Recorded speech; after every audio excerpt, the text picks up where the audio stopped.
So you want to be a dungeon master? That's great. We're here to help. I'm Taylor. And I'm Justin. This week, we're covering all the basics of multiclassing. It sounds simple. You just take multiple classes, right? Well, it can be simple, but it can also get really crunchy and complicated. There's all kinds of ways to multiclass and specific rules for how to do it. We're going to be covering the prerequisites, optimizing builds, multiclass spell casting, and more. So let's get right into it. But first, First, we have a question from one of our Patreon members of the Ancient Dragon Gang, Nub Muffins. Thanks for being a member, Nub Muffins. I love that name. I love it so much. I love it. May Paylor's light be upon you. So, Nub Muffins asks, what do you do if you have only prepared a specific segment because someone's going to be gone for today, and your party decides to find a way around everything that you have planned? So it sounds like Nub Muffins, it's like somebody at the table isn't going to be there, so you kind of plan like not necessarily like a side quest, but kind of, right? Like you plan because one of your table people aren't going to be there. You plan out this little thing. And otherwise it's going to be horribly unbalanced and all of that, and you're going to have to work everything. I get that. Yeah. But then your party, as parties tend to do, goes a little awry. Mm-hmm. They get off those tracks. And what do you do? So I read this question and it made me think of a specific instance recently where we were playing with a DM that was newer. And honestly, I think the biggest thing is just be honest with your players. Hey, I'm a newbie DM. Please don't do that. Hey, such and such isn't here. I don't have this balanced right. Can we please just do the thing that I have planned? I really think that honesty, if you're at a table with players that, understand what all the crap that goes on behind the screen, they're going to understand, and you can still have a good time on the tracks, Absolutely. Yeah, I think that's a huge tip for sure, is just that open transparency of being like, heads up, gang. This is what's up. Tonight, somebody's going to come up to you and you're going to be doing a fetch quest or whatever it may be, right? I think that is actually really huge. I know we do that sort of behind the scenes when it comes to our Twitch, which, hey, description, you'll find the link. Check us out. But anyway, like we have conversations behind the scenes for the Twitch because it's so regulated in terms of like, we're starting at this time, we're ending at this time. We have certain plot points that we're trying to hit and all this, you know what I mean? So like there's a certain level of normal D&D. You guys are allowed to do what you want to do as players. I hope that comes across. I mean, does it? Yeah, absolutely. Okay, perfect. Yeah. Yeah. Just checking. Yeah, no, I mean, you don't take away any character agency. It's like I said, you can still have fun on the rails, man. Yeah, absolutely. And then the other side of the coin to this question is it's practice. It's just practice and experience to be able to improv stuff on the fly. That's true. You know what I mean? Like, that is the other way of doing it. Right. Because it's really like, it depends on how much time and effort you're able to put in as the DM to be able to plan these sorts of things. And it's also just an experience level thing of being able to pull something out of your butt in that regard. Like I'm the type of person where like every once in a while I'll just have like, I'll be rewatching something like Dimension 20 or something. Like I'll rewatch a season and I'll just have a notebook with me or note cards or something like that. And I'll just jot down ideas of like NPCs, like little tiny encounters, not necessarily entire combats, although sometimes they are. Yeah. But even just like, oh, this is an interesting idea. Like when you guys were in the Feywild and came across that very friendly spider farmer. I don't know if you remember that, where like there's all these spider webs. You guys get surrounded by massive giant spiders. And then a farmer comes out and is like, oh, hey, how's it going there? Sorry about the spiders. They mean well, I'm just trying to keep them in line. Anyway, where are you guys from? And it was just like a cute idea. Like just the idea of taking something that is normally scary and gross, spiders, and making it like really sweet and funny because it's the Yeah. Feywild, so it fits perfectly. And like I just jotted that idea down. I didn't plan too much past that. It was really just like an NPC who is like, instead of a sheep herder, is a spider herder. That's funny. Yeah. It helps that there's like a specific creature that's kind of does that vibe, like an Ettercap it's called. So sometimes or it's kind of a little column A, a little column B. Yeah, exactly. And it's so sometimes it's nice to have like a grab bag of little tiny encounters that can kind of fit anywhere. It also comes down to, if you are really beholden to trying to get your players to stick to this idea that you have prepped and planned and painstakingly gone over and balanced and you have maps for and all this stuff, and if that's really important to the plot and to what you're trying to do, finding ways in game, like through the world, through NPCs, to nudge your characters in those directions, you know? Because you're walking a tightrope of like trying to get your players to do this thing, but you don't want to take away player agency. And I super, super respect that idea. It is an interesting thing. It takes practice, you know? And if you're new, I think it is such a good tip to do what Taylor said in the beginning and like just be upfront, you know? And like some of that will come down to like maybe stuff that was covered in session 0 of like, hey, heads up. Sometimes there's going to be a time where it's like, I would like you guys to do X, Y, and Z. Because maybe your players are like, hey, that's not the kind of game we want to play. And then now you know that you have to go more on the improv side and less on the pre-planned railroad tracks side. And at least you'll know ahead of time. Right. Because I think that's where a lot of the fear and like discomfort could potentially come from, is that disconnect of like, I want everything to be pre-planned and set up and like well orchestrated, but your players want to just fucking run amok. And if there's a big disconnect there between the DM's intentions and the player's intentions and goals and stuff like that, that is where issues could arise. Yeah. So just having an open communication, having transparency, you know? It's a game. At the end of the day, it's a game. You're all here to have fun. Yeah. Yeah. But that's an amazing question, Nub Muffins. And if anybody else wants to ask us questions that get featured on episodes and stuff like that, you know, feel free to reach out to us. We have an email, soyouwannabeadm@gmail.com. But the best way to get noticed and have your question featured is to become a member of our Patreon. Again, link is in the description for that. Mm-hmm. And if you're a member of one of the gangs, that's going to be the surefire way, let's be honest, because then you can join the Discord server. And that's where I asked this question. Like, hey, if you have questions for us that you want featured on the podcast, let us know. And Nub Muffins is a member of the Ancient Dragon Gang, asked a question. Here we are. So, Yep. You get your own special dedicated Patreon chat in our Discord where we are looking at it every day. Yeah, definitely. And even like getting feedback. Like I sometimes will send the Patreon gang like little things that we're working on behind the scenes and being like, hey, here's the first draft.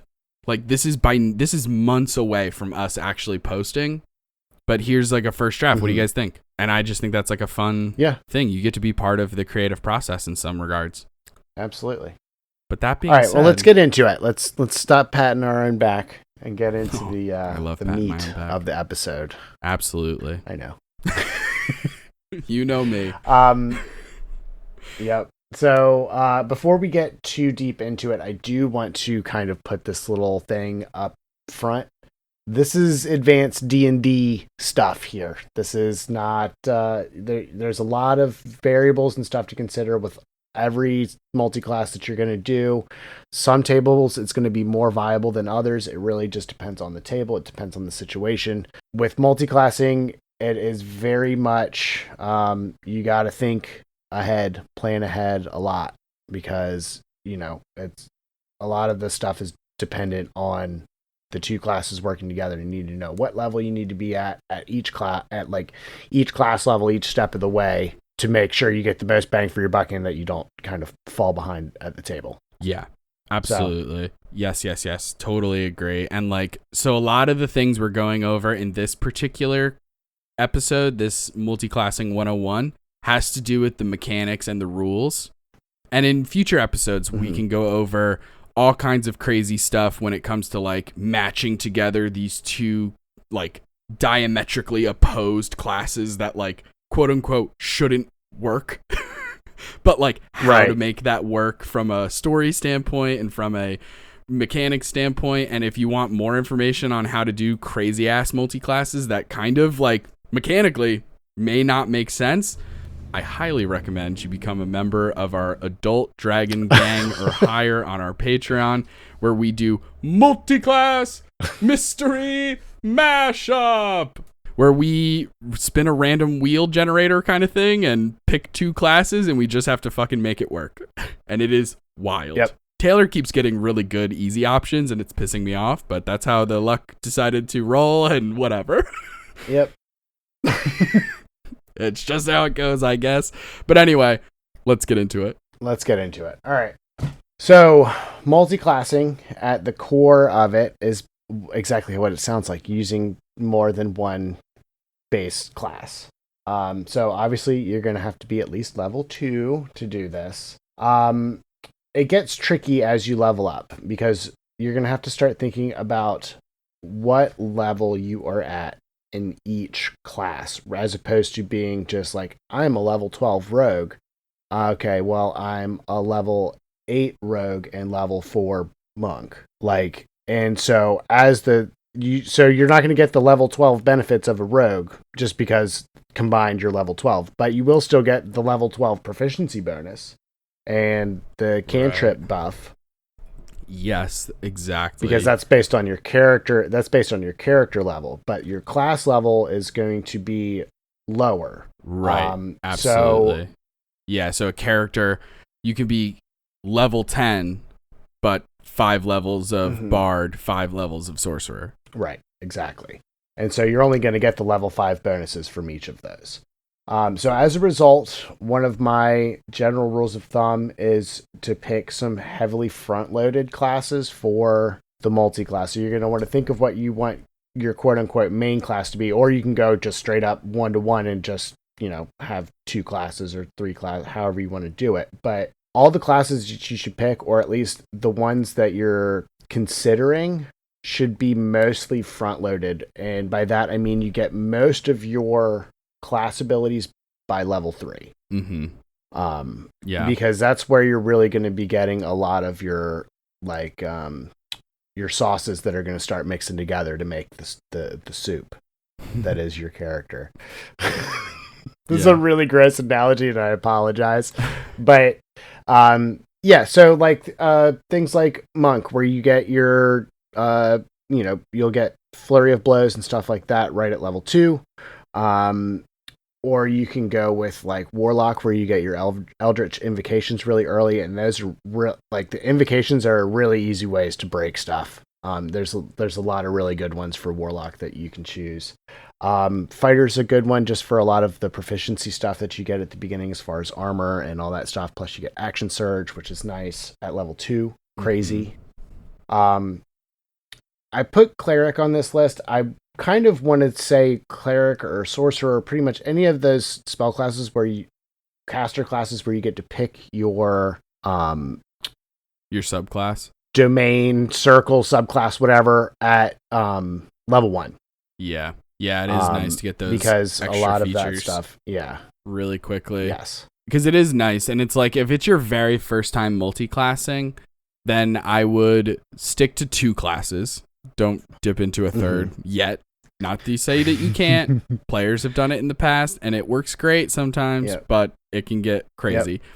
And then, in addition to that, also, like, I think it's easier. By no means is this the only way to do it, but it's also a little bit easier if you're, like, mainly 1 class, and then you're just dipping 1, 2, maximum 3 levels into a different class. That is a lot easier than trying to do like 6 levels of this, 8 levels of that, and trying to math out like what is the best combination and this and that and all that kind of jazz. It can get much more heady. You know, like we've definitely mentioned it before on different episodes and stuff, but like we have a friend who plays in our home game who started their character one level of fighter to get the proficiencies and all the armor and weapons and stuff like that. And then immediately the rest of their character is wizard. Right. So they're, for all intents and purposes, are really just a wizard who is proficient in shit. But being a fighter means that's the biggest thing. Yeah, exactly. Yeah. So they just get all those amazing proficiencies that help them with, you know, wizards aren't proficient in heavy armor. Well, this character is because they have that fighter. So there's all kinds of combinations that are out there and stuff like that. And some make a lot more sense, but we're going to go over that in a little bit, because first we have to talk about, how do I phrase this? Can you multi-class? Because there are something that is referred to as prerequisites. Right. Most of the time, those prerequisites are, for the most part, a 13 in whatever their main stat is. So, like, for multiclassing into sorcerer, you need to have 13 charisma. I want to say for fighter, it could be 13 strength or dex type of deal. Yeah. Where that's I think the main one. I think it's just you have to have the right stats for it. Like, the game is kind of balanced in that way, which in my mind, I'm not super concerned about it. Like, if you want to do a paladin with a -1 charisma, I mean, I guess go for it. But you're going to have a bad time, you know? Like, if it's a one shot or whatever, I mean, sure, shoot your shot, bud, but it's not going to be very viable. Yeah. It's really like the game's way of trying to ensure that you're viable with that multi-class and that it sort of makes sense mechanically. Because if you're like, the prerequisite for barbarian is a strength 13. So if you're multi-classing into barbarian, I mean, presumably you're doing that because of rage. Like, that's the big thing that you're going to get from barbarian. It's like the big thing that sets barbarians apart from other classes. And barbarian benefits through that rage a lot of strength stuff. You get advantage on strength checks and saving throws. You have your rage ability, but the rage ability really only works for like melee attacks and other certain things of that nature. You know what I mean? Like, it doesn't make a ton of sense to multi-class into barbarian without a decent strength. Oh man, I just thought of a while. Just you talking about that. Barbarian rogue with reckless attack. Yeah. There's all kinds of exceptions. 1,000,000%, right? There's so many different reasons and ways that you can go against type and like have a ton of fun with it and stuff like that. But like rage, that damage bonus that you get as a barbarian, you have to use a melee weapon that uses strength. Right. So like, I mean, hey, if you don't care about that damage bonus, then by all means, not the end of the world, because if you couple that, then because it gets a little heady, right? Because then you have to be like, okay, if I want to use the barbarian rage and get that bonus, it has to be a strength-based melee weapon. Well, if I want to use rogue sneak attack, then it has to be a either ranged weapon. Well, rage is out. So, okay, it can't be ranged. It has to be melee. Right. Okay, it says that it has to be a finesse weapon. Okay, well, then the finesse weapon can use strength or dexterity, so I have to focus on strength there in order to use both of these abilities at the same time. So, like, this is where you get a lot of, like, min-maxing kind of vibes and, like, really trying to, like, math things out. But that's why we're going to go over some ones, like some classes and multi-class options that are like easier, essentially. Yeah. So that's where the prerequisites come in. You can find those in the player's handbook and stuff like that. You can also just Bing it, like just Bing 5e multi-classing, and you'll find different websites and articles and stuff like that that cover tables. Yep. Like I'm looking at a table right now that's just 5thsrd.org/rules/multiclassing. Bingo. And I'm looking at a table right now that has all the prerequisites you need. It eventually, like, we're going to go over it, but it goes over different proficiencies. It goes over spell slots. It goes over almost everything you need to know in terms of the basic rules for how multiclassing works. And I use this all the time. Yeah. So I think that's probably about it for prerequisites. As far as your hit dice are concerned, you basically just get whatever level you take. If you take a level of wizard or a level of fighter or whatever, you get that class's respective hit die. And so your hit dice are going to equal your, like, you're going to have like 6 fighter hit die and then 6 wizard hit die. If you're, say, a level 12 fighter wizard combo thing. Yeah. Yeah, so that's basically what it boils down to. So multiclassing, if you're going in and out of martial and like caster classes, just be aware that your hit points are not going to be what they could be if you were to go straight martial class. Yeah, exactly. Pretty simple there, you know? I think the only thing that can get complicated, and this is it depends on how rules as written you go and stuff like that. Like, technically, when you use your hit dice during a short rest, you get to choose which hit dice you're spending. So if you're like barbarian and rogue, you can use all of the D12s, or you can choose to use some of the D8s, whatever, right? But then on a long rest, the way it's, like, again, rules is written, you're supposed to only recharge half of your hit dice total. So then the question comes into, like, do you recharge the barbarian ones or the rogue ones? If it's half, do you get to choose? And I guess that can be a little complicated. Talk to your DMs. I guarantee most of the time, they're not going to care. I know I don't. Even when I'm like, they're in the Shadowfell, so things are going to get a little more intense. Hey, gang, I usually don't give a shit about this, but in the Shadowfell, on long rest, you can only get half of your hit dice back. And then somebody asks, like, well, I'm 3 classes, so which ones do I get back? And I'm like, I don't care, man. You're level 12. You get 6 of them back. Pick which ones. I don't give a shit.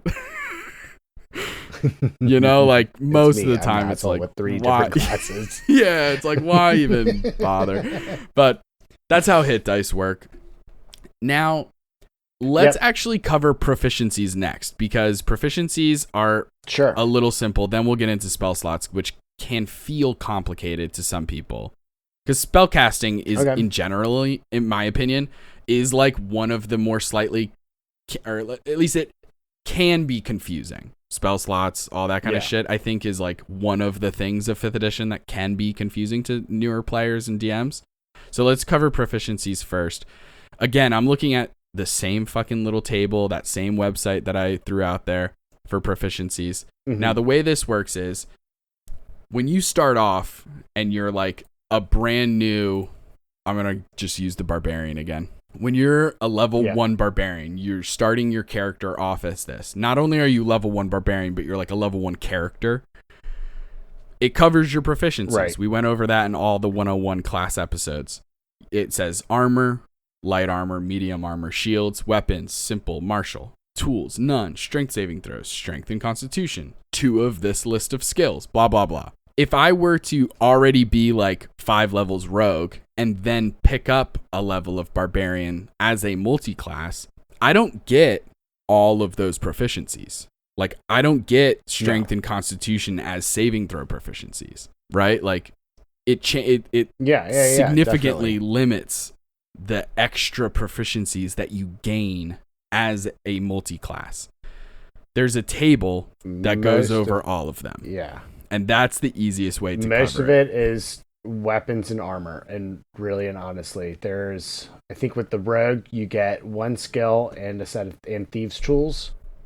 Yeah. But for the most part, it's, or like with bard, you get a proficiency with a skill and a musical instrument. But as far as like, you don't get all the crazy proficiencies that a bard would get if you were to just pick up bard later on down the road. Exactly. Yeah, so it really depends on like specifically what that class gains as a multi-class. So it's going to be a shade of what the normal class would get, but often it is like simplified. Right. You know what I mean? So it's like some of it makes total sense. If you pick up barbarian randomly down the line, you get shields. You also get all weapons, simple and martial weapons. But like normally a barbarian also gets medium armor, and now you don't. Right. So like you have to, just pay attention to that kind of little tiny stuff. And it's, it's different. It's almost the same for all of them. Like Taylor was saying, like sorcerers and wizards don't get anything.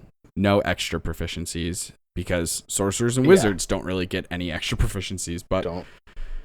Yeah. Yeah. Well, they don't use weapons or armor. Like this is basically to make it so that if you were a sorcerer or some other kind of spellcaster or something along those lines, and you wanted to pick up, say, a level of fighter, you're not going to get heavy armor proficiency, but you will get light and medium armor proficiency. So you will then become at least somewhat proficient to be a fighter. You know? Like it's really just to make it so that, again, the class that you're picking up is viable still. Yeah. Absolutely. To give you those handful of proficiencies that will make it a viable multi-class. 100%. And I think that a lot of this stuff is pretty well balanced. Obviously, I think talk with your players, talk with your DMs. If you feel like something else should be added or taken away, but for the most part, this is a pretty balanced list as far as stuff to do, because you really, when you're looking at your proficiencies and stuff, this is where that idea of main class and then the multi-class comes in. Pick your main class first. Well, that's not always the case, but yeah, because it gets a little tricky. Proficiency's sake, and I think it gets a little up the deer to kind of thing. Exactly. Yeah, with the starting off as fighter because of heavy armor and stuff like that. Because of if the you proficiencies, look at these proficiencies gained, none of them have heavy armor. That is not to say that you can't still get heavy armor proficiency. Obviously, there's feats that do it. Go back and listen to the feat episode. But also, some classes have subclasses that grant proficiencies, and that's separate. That's a different thing. So like clerics, for example, there's a lot of domains that clerics have where the domain is what gives them the proficiency, not the main class. So that's another way to gain certain proficiencies and stuff like that. Same with Bard. Clerics are generally not able to use heavy armor. Exactly. And it's another example would be the Bard.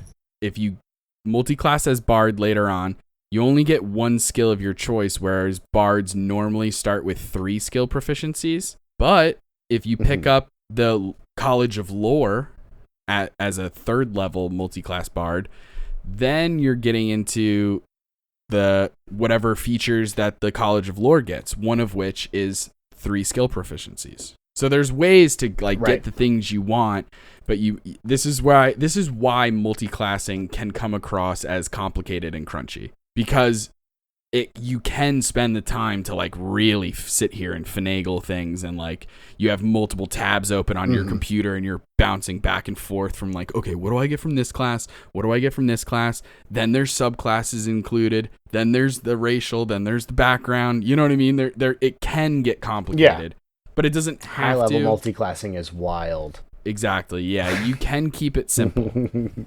And opposite of simple, let's talk about multi-classing with spell slots. Oh, well, actually, multi-classing with spell slots is pretty simple when you really think about it. So, as a multi-class caster, you're going to basically, for the most part, ignore whatever the list of spell casting or spell slots that you get for each level on the table in the class description. Instead, you get there's one table for a multi-class spellcaster. We'll get into other half-casting stuff and that in a minute. But for that thing, you're going to get whatever spell slots are on that thing for your character level. So at 12th level, you're still going to be able to get that 6th level spell slot. But depending on how your class breakdown goes, the spells that you are able to learn, you might not be able to get a 6th level spell. Actually, you're very probably not going to be able to get a 6th level spell. And that's just because your class level is lower. So you're going to, as far as spellcasters and stuff are concerned, when you're multi-classing, you're focusing a lot on what's upcastable, what can do, this is just talking about Cal, I have 1st level spells that I got because of Sorcerer, like Witch Bolt, that I can now cast at 6th level and then put Channel Divinity on it because it's a lightning spell, and max the damage out. So it's just 72 damage on a hit. Mm-hmm. Yeah. So it comes down to a couple of factors. If one of your multi-classes is a full caster, wizard, cleric, druid, sorcerer, bard, then you add up all of those things. That counts as like normal levels. Then there are the half casters, paladin and ranger being the main two. Those count as half because they're half casters. So let's say you're level 10 as a character, your character level 10. Let's say that you are 6 levels of wizard. I'm going to pick random classes that may not make sense, but we're just going to run with it. You're 6 levels wizard, 4 levels paladin.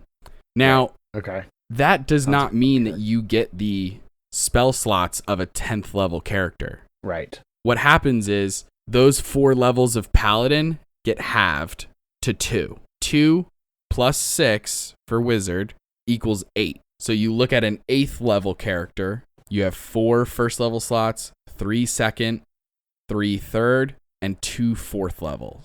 That's your spell slots. Then when it comes to which spells can you prepare and how many and all of that, for the wizard, you look at a 6th level wizard. So you can have fireball. You cannot have like banishment because that's a 4th level spell. And you're, as a 6th level wizard, you don't get 4th level spells yet. Even though you have the slots, you're not there yet. And then for a paladin, you look at a 4th level paladin and so on and so forth. So that's where it can get a little tricky because you have to figure out what is a half caster, what is a full caster, how do you add them up, and then like in the example of paladin and wizard, the next tricky thing is spell save DCs and spell casting modifiers, because anytime you cast a wizard spell, you're using intelligence. So that sets up your spell attack bonus, how many spells you can prepare, how many what your spell save DC is. But then when you're casting paladin spells, you're using your charisma. So on your spell sheet, on your character sheet, you have 2 different spell save DCs. You have 2 different, potentially, assuming those stats are different. If they're the same, that's fucking awesome. But presumably your intelligence and your charisma might be different. So that's where things can get a little tricky, I think, for newer players and DMs and stuff. But even just this table, this same website, I'm using the exact same website the entire time. The 5th, so 5th, srd.org/rules/multiclassing. It is incredible. It is practically a copy and paste from the fucking player's handbook and shit. Yeah. It goes over everything. It goes over spell casting. It goes over things like unarmored defense. We didn't even cover that. Like unarmored defense, if you're a barbarian monk, you don't get to double up unarmored defense and use your dexterity and your constitution and your wisdom. That's not how that works. Extra attack. If you're an 11th level fighter and then 5 levels of barbarian, so you're a 16th level character, you don't get 5 attacks. It's not 3 from the fighter, 2 from the barbarian. No. It's whatever the most is. So it's like you get the 3 attacks from the fighter and that's it. Right. Same could be true about channel divinities when it comes. So there's wild. There's different. I don't get for 4 channel or 3 channel divinities because I multi-classed into paladin. I still only get the 2 that I have from cleric. Yeah, exactly. Because that's the highest level that I've got. Exactly. And then hey, there's also this thing called fucking warlocks. And they have a special little unique little guy called Pact Magic because it's really, really specific. But like technically they get their spells from Pact Magic and it's slightly different from getting a spell casting feature. So warlocks are a whole nother thing where like, I've made characters in the past. I'm currently playing a bard warlock and I'm 10th level, 8 levels of bard. So I have bard spells up to 2nd level. And then I'm 2 levels of warlock. Now you might be thinking, okay, well you're a 10th level character. That means you can cast 5th level spell slots and da-da-da. Technically not, actually. You don't add those together. It's almost like 2 separate things. So yeah, because with the warlock, you just get the 2 or however many pact magic slots. You just get those slots. And those are always going to be warlock slots that are refreshed on a short rest, but they're always going to be at whatever level your normal warlock stuff is normally at. Yeah, absolutely. So as a second level warlock, I have 2 spell slots, and they're both first level. So in theory, because they both use charisma, I don't have to worry about differences with spell save DCs and stuff, because I'm a bard. Mm-hmm.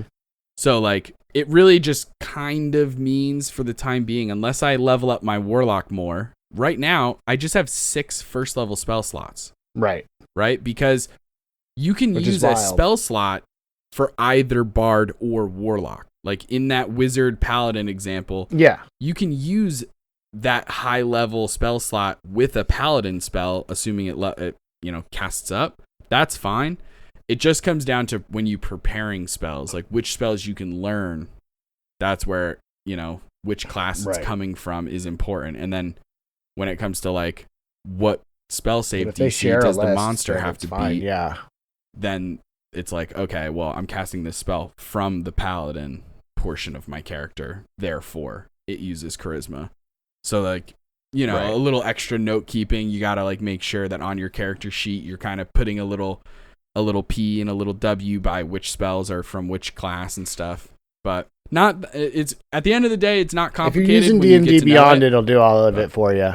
Yeah, I'm sure there's a lot of online things that will help you for sure. Yeah. I don't think I would be able to do the multi-class that I'm doing without D&D Beyond, actually, because it keeps track of which spells use which save DC or attack bonus or this, that, and the third, because I do have, I'm a multi-class caster with 2 different spellcasting modifiers, so it's kind of, it's not as simple as, having something that shares that spell save DC. Right. Yeah. But yeah, definitely if you're thinking about it and you want something that's easy to keep track of, D&D Beyond will really come through on multi-classing stuff like that. You just have to make sure you own the stuff on there, which sometimes can suck. Yeah, definitely. And I'm sure that there are like other things that exist that kind of do similar stuff. I haven't experienced them. Otherwise, I would fucking tell you guys. I love you guys. I would tell you. But I do everything pencil and paper if I can. And so I don't know about online stuff. I lose stuff too easy. Yeah, I lose stuff too easy for me to do pen and paper. I've gotten amazed that I've held on to our Twitch notebook as long as I have. Yeah, I've gotten really a lot better at it over the past couple months. I have a lot of colored notebooks, and each one is for something different. But that being said, let's get into some like examples, I suppose, of multi-classing and a little bit of optimization. And we'll start easy and we'll go hard. Mm-hmm. So like Justin was saying at the top, some multi-classes do kind of make more sense than others. This is what I would consider the quote unquote easy multi-classing. This would be classes that share the same kind of base stat that it kind of makes sense. That way you're not having to worry about multiple different saves and attack rolls and this, that, and the third. Something like a sorcerer warlock would be good, or bard warlock. Pretty much warlock in anything charisma based is good. I put down here a rogue monk because they're both dex based. Mm-hmm. It's a good martial multi-class if you're looking at something like that. Yeah. Fighter's always a good one to multi-class with as far as martial classes go. Fighter can mix with a lot of stuff because you can be a strength fighter and go with barbarian or something, but you can also be a dex fighter and mix with rogue. Right. Fighter's such a good one to multi-class. One that's a little bit harder to do is wizard because it really doesn't share. Not a lot. Pretty much, it's the only one that uses intelligence as its main modifier. The only other one that I can think of is going to be the artificer. Another good multi-class for that would be something where you're going to need to get a subclass, but like Eldritch Knight or Arcane Trickster. For the fighter or rogue, respectively. Those also use intelligence as the modifier for all of their stuff, so those are good combos there. Yeah, absolutely. And these are just like what we think, and this comes down to mechanics. When we say these are easy, we mean like mechanically they are simpler. Mechanically, like obviously, if you're the two classes that you're using, if they both prefer a one particular stat to be your best stat, that's just easier. Like just on paper, right? Mm-hmm. Fighter, barbarian, if they're both using strength, that's just easier. That makes sense, right? Yeah, it's a lot easier to manage. It's a lot easier to kind of keep track of. Yeah. I'll say this. We spent a good probably 15-20 minutes talking about spellcasting. Spellcaster multiclasses are difficult in general. Just it's the nature of the beast. There's so much that you can do as a spellcaster, especially as a multi-classed spellcaster, that really it's just how in depth you want to go. Yeah. And it comes down to the game that you're playing. Is it a campaign? Is it a one shot? What level are you at? How long do you anticipate that campaign to go for? Because a lot of times you'll hear people say that they don't like multiclassing their spellcasters because they could potentially miss out on those high level spells that they'll learn. Because you'll get the slots. You'll get those 9th level slots, right? If you're multiclassing Bard with Sorcerer, you'll get 9th level slots. But depending on how you do the breakdown of those levels, you might not learn Wish or whatever. Right. So like whatever. It is a give and spell take. Du jour. Yeah, like when we're talking about multiclassing Rogue, every time you take a level of something that's not Rogue, you're potentially missing out on sneak attack damage that could be leveling up. Right. So there's always going to be a give and take. That's the thing with multiclassing. The reason that so many people multiclass is, on one hand, the fucking crazy ass optimization that Taylor's all about. On the other hand, you can do some really interesting individualization when it comes to storytelling, and that's what I'm all about.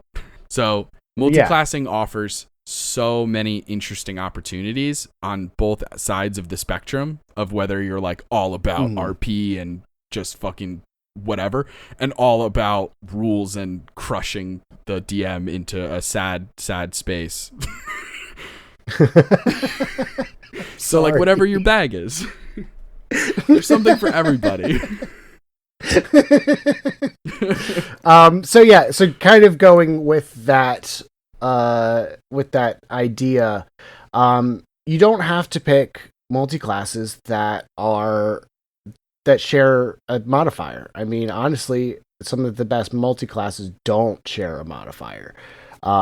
It's just you've got to think about what you want your primary and your secondaries to be, but like a lot of them do have their secondary stat will match up to the primary stat of another class. So the one that immediately came to mind was Cleric Paladin.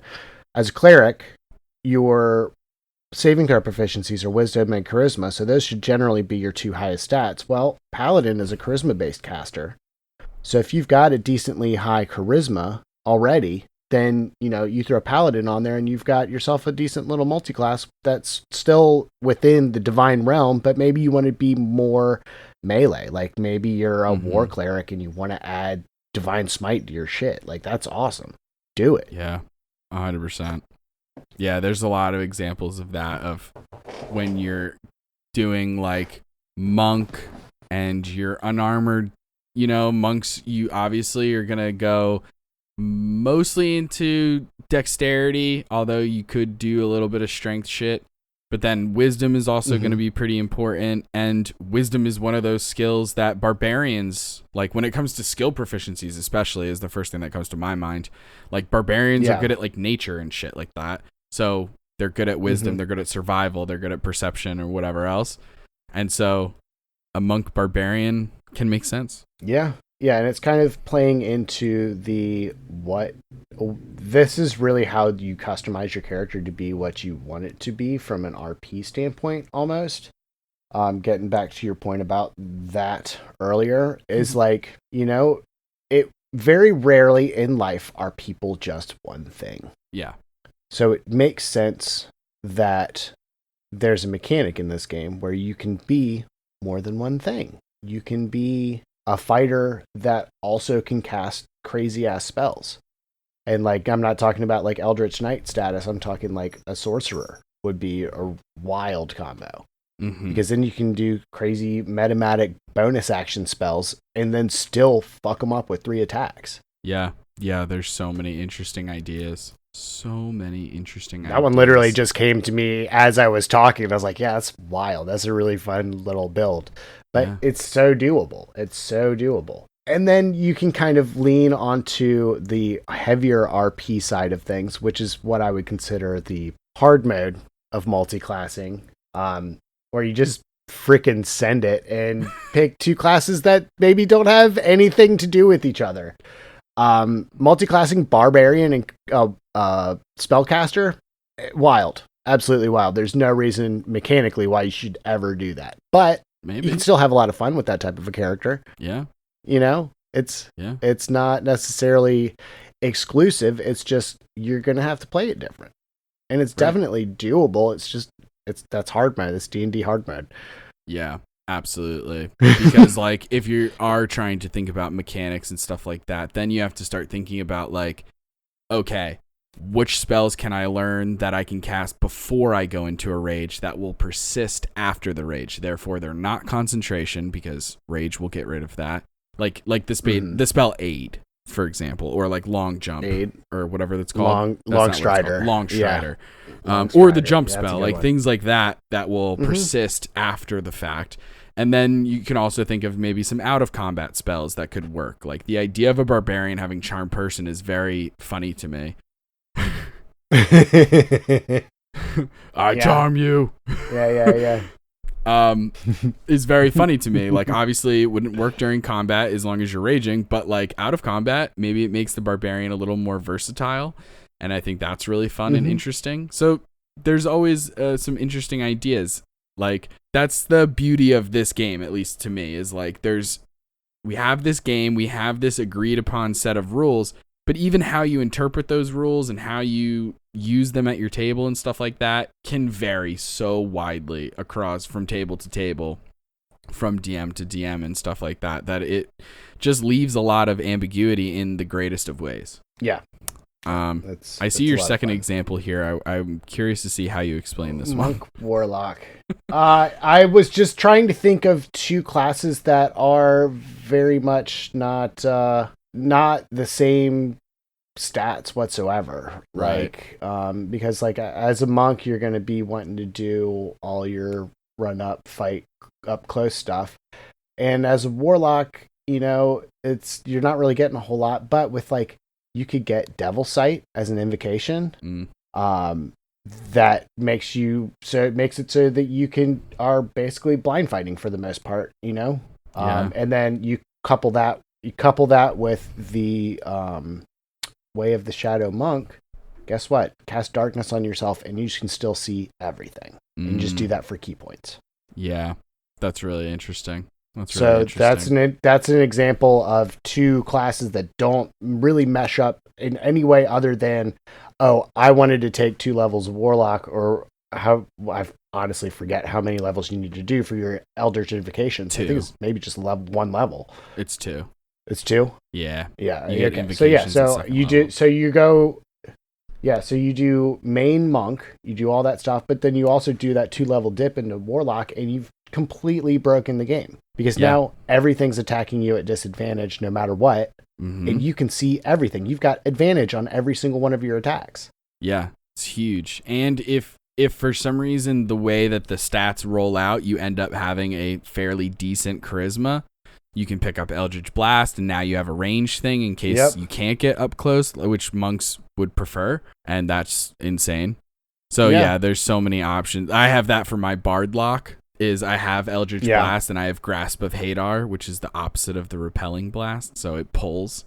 So I can be, Eldritch Blast has a range of, I want to say it's either 120 or 150 feet, and I think it's 120. Yeah, so I can be in the back lines, and I'm not necessarily trying to pull them towards me. I'm trying to pull them towards the barbarian. Right. Exactly. Yeah, you're not running away, actually. Boom, boom. Pull them towards. Because, again, going back to the difference between character level and class level, your cantrips, like Taylor mentioned at the very top of the episode, your cantrips are based on character level. So even though you only have 2 levels of Warlock, your Eldritch Blast isn't based on 2 levels of Warlock. It's based on 10 levels of character. So you're getting the 2 Eldritch Blasts and then 1 more level. Now you have 3 Eldritch Blasts. So it's just fucking nuts, like the possibilities that are out there. And then an example for another hard mode, I'll say, because I had this for a series of one-shots, and it was only feasible because of one thing, and that is, actually 2 things, because I was just about to name 2 things, and I said 2 things made it feasible. One is I'm not a huge optimization person. Like, I'm not necessarily like the biggest of min-maxers, although I'm good at it if need be. And 2, it's that we rolled for stats as opposed to standard array. Yeah. That makes a world of difference when it comes to what multi-classes are possible, which is why easy mode uses the same base stat, because it even works for standard array. With standard array. Yeah, like chances are people who are listening, you might have seen a video or played Baldur's Gate 3. That's standard array, baby. Like, not every multi-class is feasible in that fucking game, and it breaks my heart when I play it. I want to do the barbarian caster, but it fucking doesn't make sense, and it's annoying. And that game only goes up to items. Like exactly, yeah. That game goes nuts with the magic items, so it's actually way more feasible. But the other thing is that game only goes up to 12? What, like level 12, exactly. So some multi-classes don't really become as viable until even higher level. So it's this whole fucking thing. Right. So there's other factors outside of just like the 2 classes that you choose and the levels and stuff that also play a role.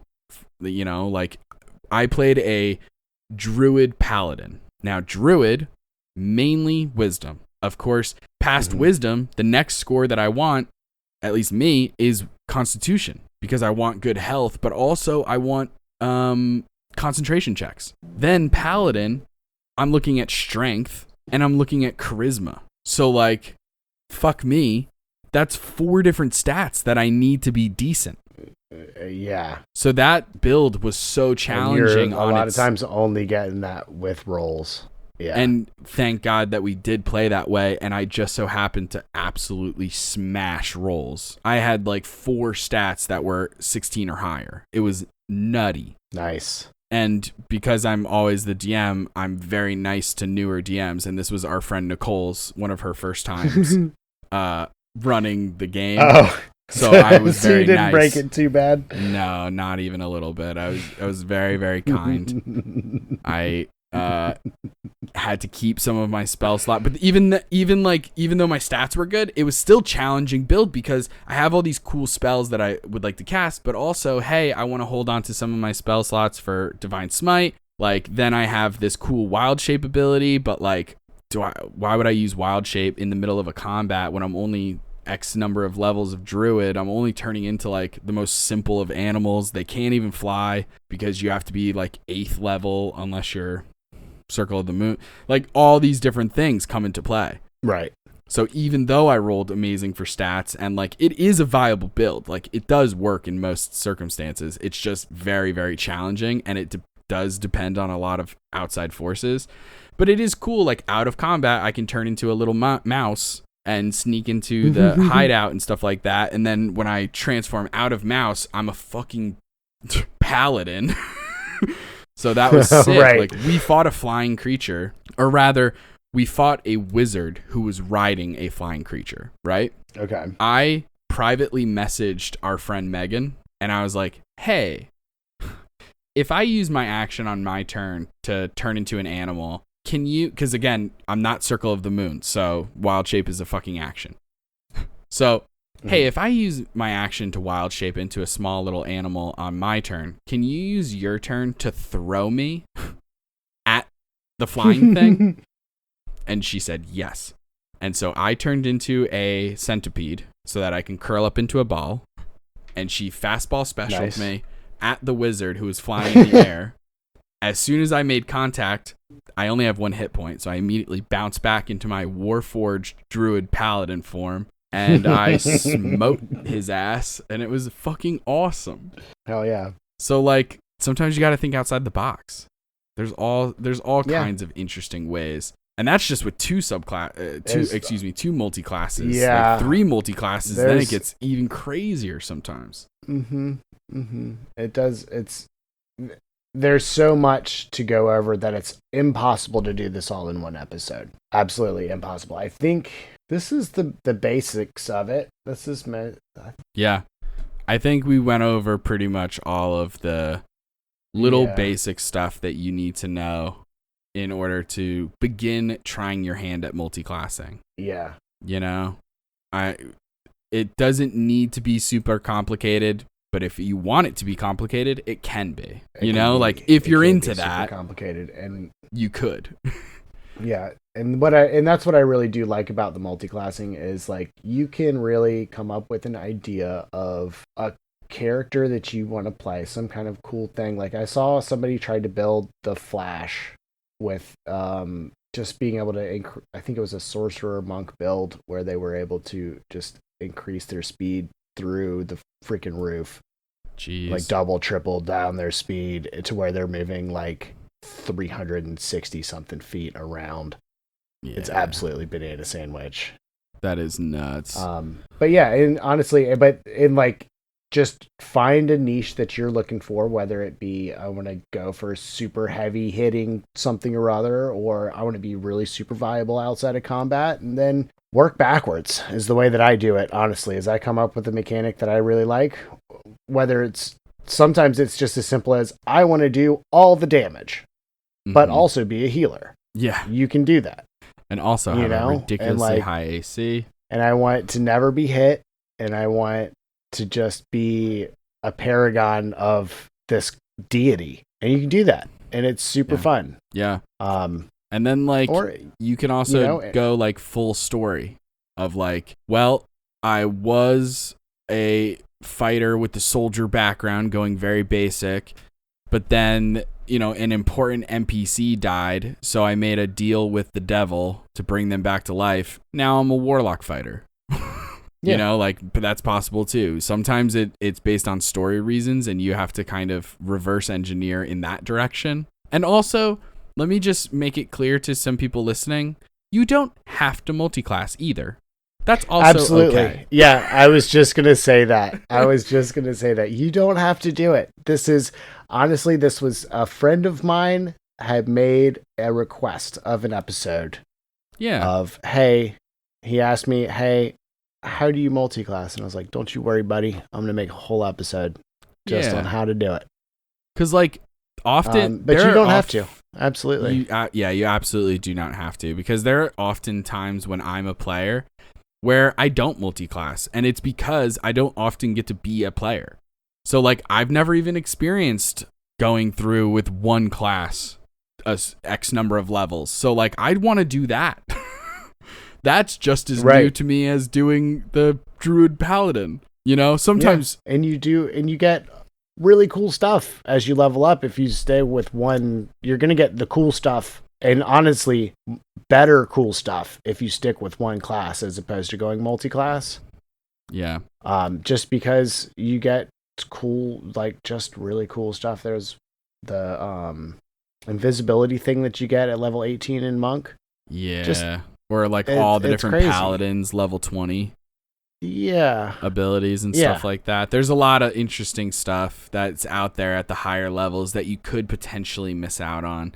And also, sometimes you do the idea of like Taylor brought up the example of the Flash, and like with my Druid Paladin, it was literally me being like, Warforged is a lineage that you can play in 5e, and that's kind of like robot vibes. Why the fuck would a druid Warforged exist, and how can I make that work? And that's where it started. And then for some dumbass reason I was like, and also Paladin. I don't even remember why. I think I was just like feeling myself. It was a one shot. I was like, fuck it, let's just go for it. And I think it was because I came up with the story idea, because it was like the reason that this like robot was so connected to nature, it wasn't designed to do that. My whole like backstory had to do with like it was a war machine, war forged. Like this idea that like it was created for war. And so that means that it didn't start out as a druid. So, you know what I mean? I was coming up with story reasons for the multiclassing. So it's like, okay, if your character starts out as a fighter, like even with our friend who plays Dirta in our home campaign, which you can catch recaps of on the Patreon. It's a bonus action episode. But they started out as a fighter. That was the first level. And we know mechanically why that happened. It was because of the heavy armor proficiency and other things, right? But I asked, I was like, okay, cool, but why did your character do this? Like, why didn't your character start out as wizard? Like, we both know on paper why you did this, and it's for mechanics reasons. But like, we back it know, up. we see. Yeah, but I am going to need you to back it up, though. You know what I'm saying? Like, right, exactly. But why did you do this?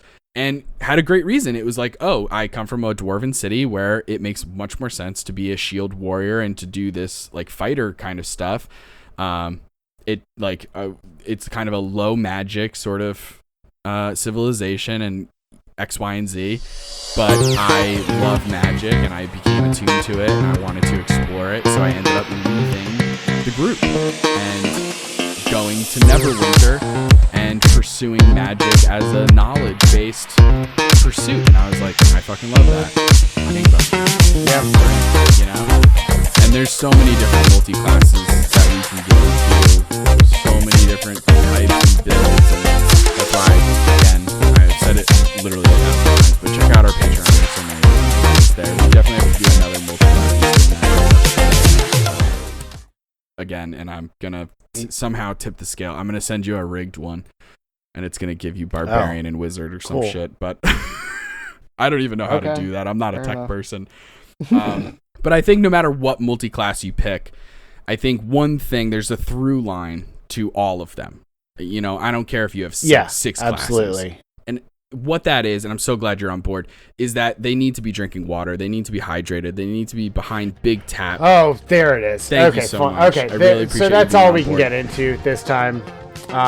You can find us on TikTok and Instagram at Soyouwannabeadm, or you can ask us a question at soyouwannabeadm@gmail.com. If you liked the episode, don't forget to give us 5 stars and a review wherever you found us. And check out our Patreon and the new Twitch channel with the link in the description. Join us next time for more Dungeon Master tips and tricks. Bye! See you.